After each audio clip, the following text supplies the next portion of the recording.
Hello guys, welcome back to the channel. तो आज हम एक्सप्लेन करेंगे 2006 में रिलीज हुई मूवी दी बैकवुड्स को। कहानी स्टार्ट होती है नॉर्मन और उसकी वाइफ लूसी से।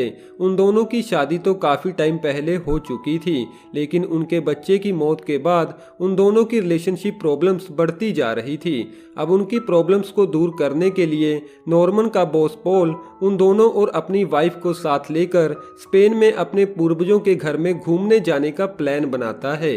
रास्ते में हमें लूसी और नॉर्मन की बातों से पता चलता है कि लूसी इस टूर पर जाने के लिए तैयार नहीं थी। अब रास्ते में वो लोग एक रेस्टोरेंट में रुकते हैं। पॉल नॉर्मन से कहता है कि चलो अंदर जाकर कुछ खा लेते हैं क्योंकि मुझे काफ़ी ज़्यादा भूख लगी है। लेकिन यहाँ पर लूसी और इजाबेल रेस्टोरेंट के अंदर जाने से मना कर देती हैं। नॉर्मन जैसे ही उस रेस्टोरेंट के अंदर जाता है तो उस रेस्टोरेंट में एक खामोशी छा जाती है, क्योंकि नॉर्मन लंदन से वहाँ पर आया था और उसे अच्छे से स्पेनिश नहीं आती थी, जिस बात पर वहाँ बैठे लोग उस पर हंसने लगते हैं। लेकिन तभी रेस्टोरेंट में पॉल आता है और उन लोगों से कहता है कि तुम्हें टूरिस्ट पर ऐसे हंसना नहीं चाहिए। यहाँ पर बैठा एक आदमी पॉल से पूछता है कि तुम इतनी अच्छी स्पेनिश कैसे बोल लेते हो। तो पॉल उसे बताता है कि मेरी ग्रैंडमदर यहीं की रहने वाली थी, लेकिन मेरे ग्रैंडफादर से शादी होने के बाद वो दोनों लंदन शिफ्ट हो गए। इस रेस्टोरेंट में कुछ शरारती आदमी भी बैठे थे जो पॉल की बातों पर काफी ज्यादा हंस रहे थे। यहाँ पर वो आदमी पॉल को बताता है कि तुम जिस घर में जाना चाहते हो उस घर का रास्ता थोड़ा खराब है, तो तुम्हें थोड़ा घूम कर जाना होगा। इधर लूसी को गाड़ी में बैठे बैठे काफी ज्यादा गर्मी लग रही थी, तो वो पास वाले टैप से अपनी बॉडी पर पानी गिराने लगती है, जिस दौरान एक आदमी उसकी तरफ काफी ज्यादा अट्रैक्ट हो जाता है। ये आदमी उन्हीं लोगों का भाई है जो कि रेस्टोरेंट में बैठकर पॉल और नॉर्मन का मजाक उड़ा रहे थे।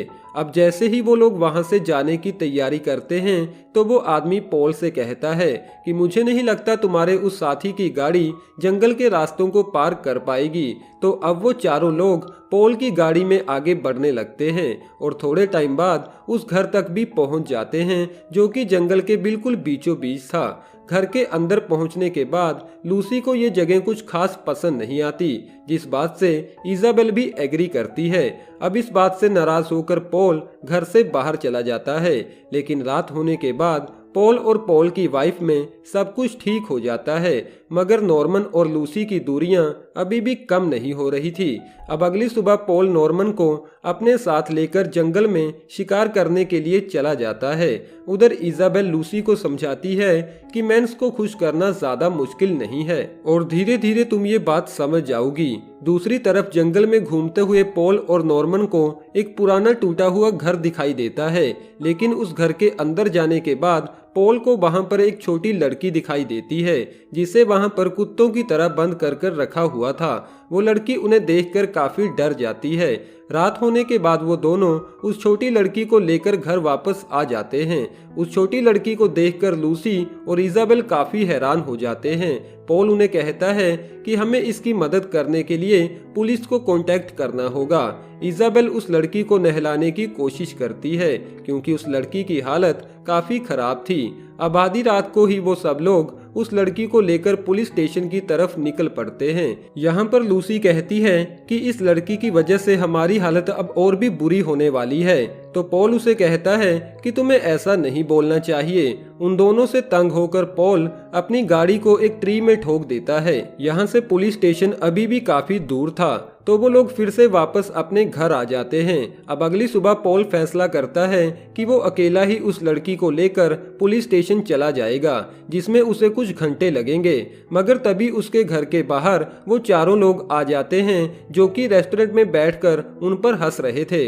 उनमें से एक आदमी पॉल को बताता है कि मेरा नाम पैको है और ये दोनों मेरे भाई पिग और एंटोनियो हैं और ये मिगुल हमारा कजन है। जिसके बाद पैको पॉल से कहता है कि विलेज से एक छोटी लड़की गायब हो चुकी है जिसे हम लोग ढूंढ रहे हैं, लेकिन पॉल झूठ बोलता है कि मैंने तो यहाँ पर किसी छोटी लड़की को नहीं देखा, लेकिन अगर तुम चाहो तो मैं तुम्हारे साथ उसे ढूंढने जा सकता हूँ। अब घर के अंदर आने के बाद पॉल नॉर्मन और लूसी को समझाता है कि वो लोग एक छोटी लड़की को ढूंढ रहे हैं, लेकिन मुझे नहीं लगता हमें इन्हें उस लड़की के बारे में कुछ बताना चाहिए। अब मैं उन लोगों को लेकर यहाँ से कहीं दूर जा रहा हूँ। तो तब तक नॉर्मन तुम उस लड़की को लेकर पुलिस स्टेशन चले जाना। रास्ते में पॉल के पूछने पर पैको बताता है कि वो लड़की हमारी बहन की तरह है। थोड़ी आगे जाने के बाद वो लोग अलग अलग होकर उस लड़की को ढूंढने लगते हैं। उधर घर पर थोड़े टाइम बाद जैसे ही इजाबेल नींद से जागती है तो नॉर्मन उसे झूठ बोलता है कि पॉल मदद मांगने के लिए बाहर गया है।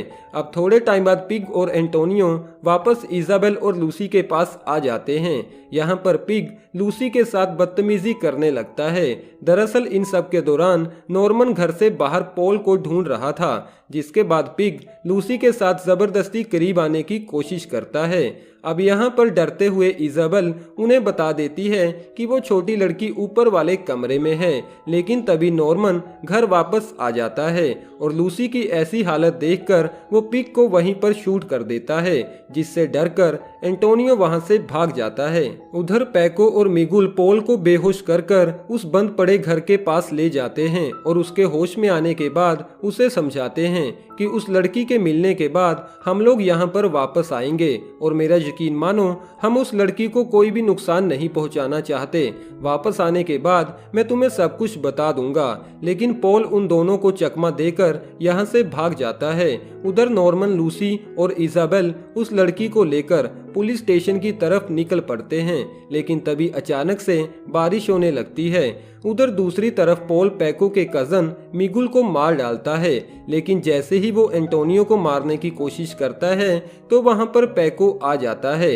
एंटोनियो से जैसे ही पैको को पता चलता है कि उन लोगों ने पिग को मार डाला तो यहाँ पर पैको पॉल को शूट कर देता है। उधर दूसरी तरफ नॉर्मन और बाकी लोग एक विलेज में आ पहुँचते हैं, लेकिन उस विलेज में कोई भी टेलीफोन नहीं था, मगर काफी ज्यादा बारिश होने के कारण एक लड़की उन लोगों को अपने घर के अंदर आने के लिए कहती है। अब रात होने के बाद नॉर्मन की नजर पैको और एंटोनियो पर पड़ती है, जो कि विलेज में उन्हें ढूंढ रहे थे। यहाँ पर इजाबेल और नॉर्मन नोटिस करते हैं कि पॉल उनके साथ नहीं था, जिससे वो लोग समझ जाते हैं कि पॉल अब इस दुनिया में नहीं है। इजाबेल रोने लगती है तो नॉर्मन उस छोटी लड़की को लेकर पीछे के दरवाजे से निकलने की कोशिश करता है, जिसके दौरान उसे एंटोनियो को शूट करना पड़ता है।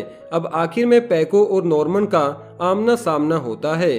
पैको नॉर्मन से कहता है कि इस लड़की को मेरे हवाले कर दो, क्या तुम देख नहीं सकते वो रो रही है।